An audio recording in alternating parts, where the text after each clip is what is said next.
Please welcome to the stage Brazos County Commissioner Wanda Watson.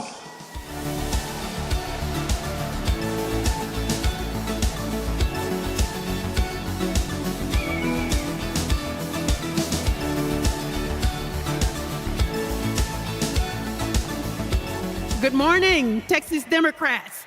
I am Wanda J. Watson, and I'm running for re-election for my second term as the commissioner representing Precinct 4 in Brazos County by way of Midland, Texas, my hometown.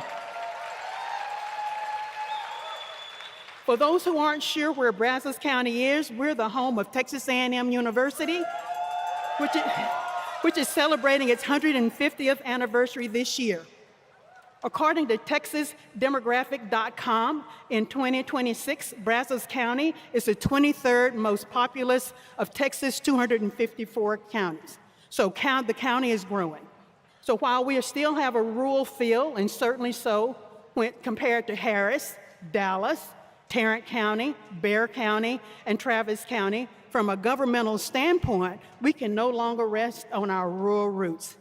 That means we're experiencing some growing pains. The way things have always been isn't practical or reasonable any longer. Yet we regularly have citizens tell us they moved to Brazos County because they want the rural lifestyle. They want to get out of the hustle and the bustle. But as we all know, the more people who do that, the less rural there is to occupy. It's quite a conundrum. Thus, the role of county government is no longer just roads and bridges or cows on the road. Rural life in Brazos County directly interfaces with its rapid urban growth. We became urban-ish during the 2020 census by virtue of population. So growth through dynamic tensions between preservation and development. As the Bryan College Station metropolitan area expands, the traditional agricultural lifestyle is adapting to suburban encroachment, rising land prices, and changing local infrastructure. Suburban development is steadily pushing outward along major arteries, converting historic family cattle ranches into master plan residential communities. How many of y'all have seen that happen in your area?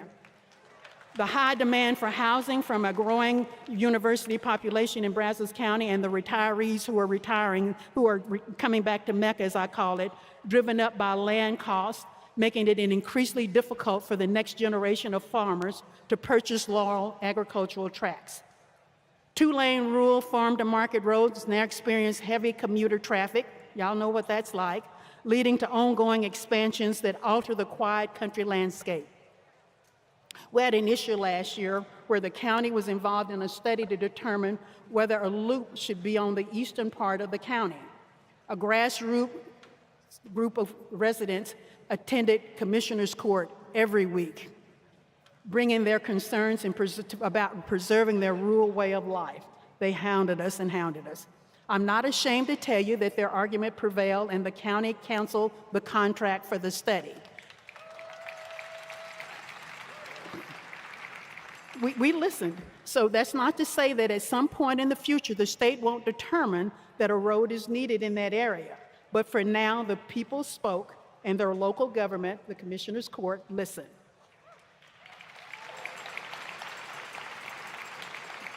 And while we have some landowners fighting to keep the county rural, others have successfully capitalized on urban growth by converting land into high-end wedding venues and vineyard operations that cater to city residents.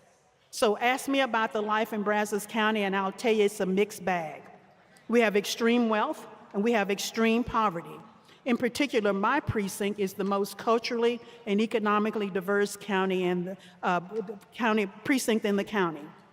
We have large ranching operations and high-tech developments because of Texas A&M University. Our economy is driven by education and business and agriculture. Some of our representatives welcome the new growth and the development while others prepare to fight it. But don't even mention the data centers unless you want to have a time for a very vigorous debate. For my part, that is expressed through service. I ran for office to serve my community. Government in direct contact with the people's lives, the peoples it serves, my plea is that people would educate themselves on the issues at hand, learn about the leaders who are serving them, and exercise their right to vote. My first campaign ended in a runoff where the final count resulted in me winning by 4 votes. I am the poster child for every vote counts.